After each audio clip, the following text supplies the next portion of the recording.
জুবিন গাৰ্গে ব্যৱহাৰ কৰা এটা শব্দক লৈ বিশেষ চৰ্চা হয় নিশ্চয়কৈ এটা বিশেষ শব্দক লৈ বিশেষ চৰ্চা হৈছে অসমীয়া অভিধানত স্থান পাব এই শব্দটোৱে অসমীয়া অভিধানত স্থান পাব এই শব্দটোৱে জুবিন গাৰ্গৰ অনুপস্থিত ব্যৱহাৰ কৰা হ'ব এই শব্দটো এটা শক্তিশালী আৰু প্ৰতিবাদী শব্দ হিচাপে অভিহিত হয় নিশ্চয়কৈ এটা বিশেষ শব্দই অসমীয়া অভিধানত স্থান পাব অসমীয়া অভিধানৰ দ্বিতীয় সংস্কৰণত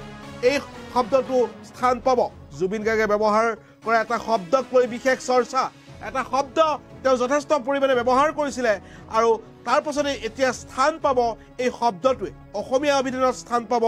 এই শব্দটোৱে জুবিন গাৰ্গৰ অনুপস্থিত ব্যৱহাৰ কৰা হ'ব এই শব্দটো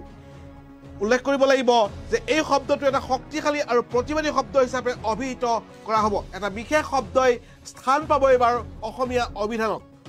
অভিধানত এটা বিশেষ শব্দই স্থান পাব অসমীয়া অভিধানত এবাৰ এটা বিশেষ শব্দই স্থান পাব আৰু জুবিন গাৰ্গে প্ৰাণৰ শিল্পী জুবিন গাৰ্গে এই বিশেষ শব্দটো ব্যৱহাৰ কৰিছিল এই বিশেষ শব্দটো তেওঁ প্ৰায়খন মঞ্চতে ব্যৱহাৰ কৰিছিলে তেওঁ সংগীতানুষ্ঠানৰ প্ৰায় স্থানতেই তেওঁ ব্যৱহাৰ কৰিছিলে আৰু এই শব্দটোৱে এতিয়া স্থান পাব অসমীয়া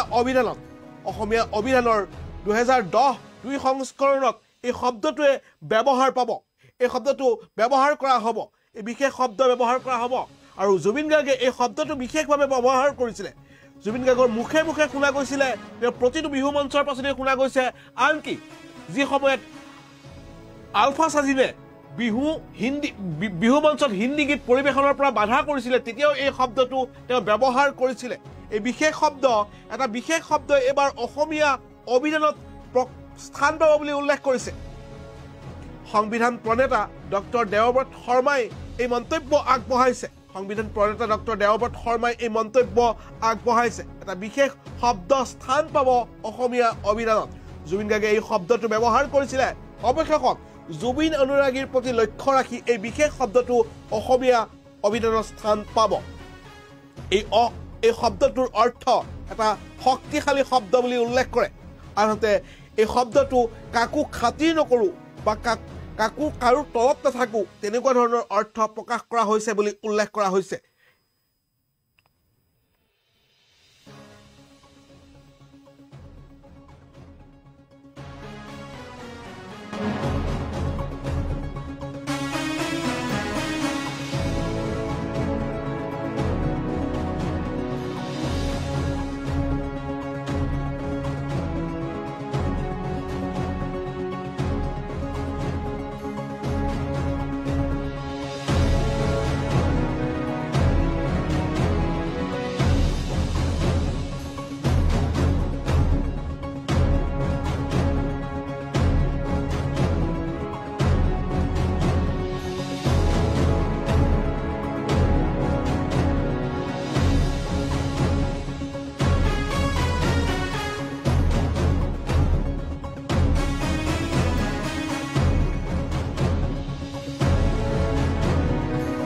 তেওঁ প্ৰায়খন মঞ্চত গান পৰিৱেশন কৰাৰ পাছতে তেওঁ অনুষ্ঠান পৰিৱেশন কৰাৰ পাছতে এটা বিশেষ শব্দ তেওঁ ব্যৱহাৰ কৰিছিলে এই শব্দটো এতিয়া অসমীয়া অভিধানত প্ৰকাশ হ'ব 2010 চনৰ অসমীয়া সংস্কৰণৰ যি অভিধান তাত প্ৰকাশ পাব বুলি উল্লেখ কৰা হৈছে এটা বিশেষ শব্দ ব্যৱহাৰ পাব আৰু এই শব্দটোৰ অৰ্থ অতি শক্তিশালী বুলি উল্লেখ কৰা হৈছে আৰু এই শব্দটোৰ অৰ্থ হ'ল কাকো খাতিৰ নকৰোঁ বুলি উল্লেখ কৰা হৈছে জুবিন অনুৰাগীৰ মুখত প্ৰায় শুনা যায় এই বিশেষ শব্দটো আৰু জুবিন গাৰ্গে বিশেষভাৱে ব্যৱহাৰ কৰিছিলে বিভিন্ন সময়ত জুবিন গাৰ্গে এই শব্দটো ব্যৱহাৰ কৰিছিলে আৰু অৱশেষত অসমীয়া অভিধানত এই শব্দটো ব্যৱহাৰ কৰা হ'ব কি শব্দ হ'ব পাৰে আপুনিও মন্তব্য কৰিব পাৰে এটা বিশেষ শব্দ জুবিন গাৰ্গে মন্তব্য কৰিছিলে বিভিন্ন বিহু মঞ্চৰ পাছতে তেওঁ উল্লেখ কৰিছিলে বা যি সময়ত তেওঁৰ সম্পৰ্কত আচলতে আলফাই যি সময়ত উল্লেখ কৰিছিলে যে বিহু মঞ্চত কেতিয়াও হিন্দী গীত পৰিৱেশন কৰা নহ'ব কিন্তু তাৰ পাছতে জুবিন গাৰ্গে পৰিৱেশন কৰিছিলে আৰু তেওঁ সেই বিশেষ শব্দটো ব্যৱহাৰ কৰিছিলে আৰু কৈছিলে তেওঁ হিন্দী গীত ব্যৱহাৰ কৰিব বুলি বা হিন্দী গীত তেওঁ গাব বুলি উল্লেখ কৰিছিলে এই বিশেষ শব্দটো এতিয়া অসমীয়া অভিধানত স্থান পাব জুবিন অনুৰাগীৰ ক্ষেত্ৰত বিশেষভাৱে শুনা যায় এই বিশেষ শব্দটো এতিয়া অসমীয়া অভিধানত স্থান পাব বুলি উল্লেখ কৰিছে সংবিধান প্ৰণেতা ডক্টৰ দেৱব্ৰত শৰ্মাই উল্লেখ কৰিছে যে এই শব্দটো এটা শক্তিশালী শব্দ আৰু এই শব্দটোৰ অৰ্থ হ'ল কাকো খাতিৰ নকৰোঁ বুলি উল্লেখ কৰিছে এটা বিশেষ শব্দ ব্যৱহাৰ কৰা হ'ব কিন্তু 2007 চনত উল্লেখ কৰা হৈছিল যে এই শব্দটোৰ সম্পৰ্কত যে বিভিন্নজনে সমালোচনা কৰিছিলে জুবিন গাৰ্গৰ দৰে এগৰাকী শিল্পীয়ে এই শব্দটো কিয় ব্যৱহাৰ কৰে বুলি তেওঁ বহুতে সমালোচনা কৰিছিলে জুবিন গাৰ্গক কিন্তু তেওঁ অনুপস্থিত এই শব্দটো এতিয়া অসমীয়া অভিধানত স্থান পাব বুলি উল্লেখ কৰা হৈছে এটা বিশেষ শব্দ ব্যৱহাৰ কৰা হ'ব অসমীয়া অভিধানত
এটা শব্দক লৈ বিশেষ চৰ্চা লাভ কৰিছে আৰু এই শব্দটো তেওঁ ব্যৱহাৰ কৰিছিলে যি সময়ত আচলতে আলফাই বিশেষভাৱে ভাবুকি প্ৰদান কৰা হৈছিলে যে কোনো শিল্পীয়ে বিহু মঞ্চত হিন্দী গীত গাব নোৱাৰিব বুলি উল্লেখ কৰিছিলে কিন্তু তেনে সময়তেই জুবিন গাৰ্গে এটা বিশেষ শব্দ ব্যৱহাৰ কৰিছিলে সেই শব্দটো তেওঁ প্ৰায় ব্যৱহাৰ কৰে এটা বিশেষ শব্দ এই শব্দটো এতিয়া স্থান পাব অসমীয়া অভিধানত স্থান পাব জুবিন অনুৰাগীৰ কাৰণে ভাল খবৰ বুলি ক'ব লাগিব এই বিশেষ শব্দটোৰ অৰ্থ হ'ল কাকো খাতিৰ নকৰোঁ বা কাকো কেয়াৰ নকৰোঁ এটা প্ৰতিবাদী শব্দ বুলি ইতিমধ্যে সংবিধান প্ৰণেতাসকলে তেওঁলোকে মন্তব্য কৰিছে তেওঁলোকে লক্ষ্য কৰিছে তাৰ পাছতেই এই শব্দটো এতিয়া ব্যৱহাৰৰ বাবে প্ৰস্তাৱ ৰখা হৈছে বুলি উল্লেখ কৰিব লাগিব অসমীয়া অভিধান যি দ্বিতীয় সংস্কৰণ 2010 তাতেই প্ৰকাশ পাব এই বিশেষ শব্দটো এতিয়া অসমীয়া অভিধানত প্ৰকাশ পাব এটা বিশেষ শব্দ লাভ কৰিব এই শব্দটো কি হ'ব পাৰে আপুনি যদি জুবিন অনুৰাগী তেন্তে আপুনি মন্তব্য কৰিব পাৰে এই বিশেষ শব্দটো কি হ'ব পাৰে জুবিন গাৰ্গে বিশেষভাৱে ব্যৱহাৰ কৰিছিলে এই শব্দটো প্ৰতিটো বিহু মঞ্চৰ পাছতেই বা তেওঁ যদি কাবাক কিবা কথা ক'ব লগা হয় তেন্তে এই বিশেষ শব্দটো ব্যৱহাৰ কৰিছিলে আপুনি যদি অনুধাৱন কৰিব পাৰে আপুনি নিজকে নষ্টালজি হিচাপে তৈয়াৰ কৰক জুবিন গাৰ্গৰ প্ৰতিটো বিহু মঞ্চ আপুনি মনত পেলাওক জুবিন গাৰ্গে এটা বিশেষ শব্দ ব্যৱহাৰ কৰিছিলে বিভিন্ন সময়ত তেওঁক ভাবুকি প্ৰদান কৰা হৈছিলে জীৱিত কালত বা জীৱিত সময়ত তেওঁক আচলতে সংগীতানুষ্ঠান পৰিৱেশন কৰোঁতে কিন্তু তেতিয়াই জুবিন গাৰ্গে এই বিশেষ শব্দটো ব্যৱহাৰ কৰিছিলে জুবিন গাৰ্গে এটা বিশেষ শব্দ ব্যৱহাৰ কৰিছিল প্ৰাণৰ শিল্পীগৰাকী বিশ্বৰ শিল্পীগৰাকীয়ে এই বিশেষ শব্দটো ব্যৱহাৰ কৰিছিলে আৰু এই বিশেষ শব্দটো এতিয়া অসমীয়া অভিধানত প্ৰকাশ কৰা হ'ব আপুনি যদি জুবিন অনুৰাগী আপুনি যদি নিজকে এজন জুবিন অনুৰাগী বুলি ভাবে তেন্তে মন্তব্য কৰিব পাৰে কি শব্দ জুবিন গাৰ্গে ব্যৱহাৰ কৰিছিলে সঘনাই মঞ্চটো তেওঁ বিভিন্ন সময়ত ব্যৱহাৰ কৰিছিলে এই শব্দটো তাৰ পাছতেই এতিয়া অসমীয়া অভিধানত ব্যৱহাৰ কৰা হ'ব এই বিশেষ শব্দটো আৰু সংবিধান প্ৰণেতাসকলে উল্লেখ কৰিছিলে এই শব্দটো অৰ্থ হ'ল প্ৰতিবাদী শক্তিশালী বা কাকো খাতিৰ নকৰোঁ বুলি ব্যৱহাৰ কৰা হৈছিলে এটা বিশেষ শব্দ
এই মুহূৰ্তত জুবিন গাৰ্গে এটা শব্দ ব্যৱহাৰ কৰিছিলে ইতিমধ্যেই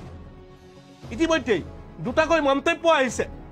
মন্তব্য আহিছে আপুনি মন্তব্য কৰিব পাৰে কি শব্দ ব্যৱহাৰ কৰিছিল জুবিন গাৰ্গে আৰু এই শব্দটো এতিয়া অভিধানত